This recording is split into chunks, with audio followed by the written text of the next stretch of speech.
ମାର୍କଣା ସରସ୍ୱତୀ ଶିଶୁ ମନ୍ଦିରର 28ତମ ଜ୍ଞାନ ବିଜ୍ଞାନ ମେଳା ଯୋଗଦେଲେ ଏବିଓ। ଆଜି ପୂର୍ବାହ୍ନ 11ଟା ସମୟରେ ସିମୁଳିଆସ୍ଥିତ ମାର୍କଣା ସରସ୍ୱତୀ ଶିଶୁ ମନ୍ଦିରର 28ତମ ଜ୍ଞାନ ବିଜ୍ଞାନ ମେଳା ଅନୁଷ୍ଠିତ ହୋଇଯାଇଛି। ଏଥିରେ 56 ଜଣ ଛାତ୍ରଛାତ୍ରୀ ସଂକୁଳ ସ୍ତରକୁ ଉନ୍ନୀତ ହୋଇଛନ୍ତି।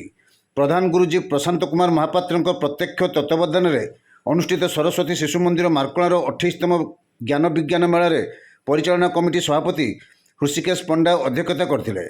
ମୁଖ୍ୟ ଅତିଥି ଭାବେ ସହକାରୀ ଗୋଷ୍ଠୀ ଶିକ୍ଷାଧିକାରୀ ଅଜୟ କୁମାର ପଣ୍ଡା, ସମ୍ମାନିତ ଅତିଥି ଭାବେ ପୂର୍ବତନ ସମ୍ପାଦକ ରଘୁନାଥ ରାଉତ ପ୍ରମୁଖ ଯୋଗଦେଇ ଛାତ୍ରଛାତ୍ରୀଙ୍କ ମଧ୍ୟରେ ଲୁକ୍କାୟିତ ପ୍ରତିଭାକୁ ଲୋକଲୋଚନକୁ ଆଣିବା ନିମନ୍ତେ ଜ୍ଞାନ ବିଜ୍ଞାନ ମେଳା ଉପଯୁକ୍ତ ଫୋରମ୍ ବୋଲି ବକ୍ତାମାନେ ପ୍ରକାଶ କରିଥିଲେ।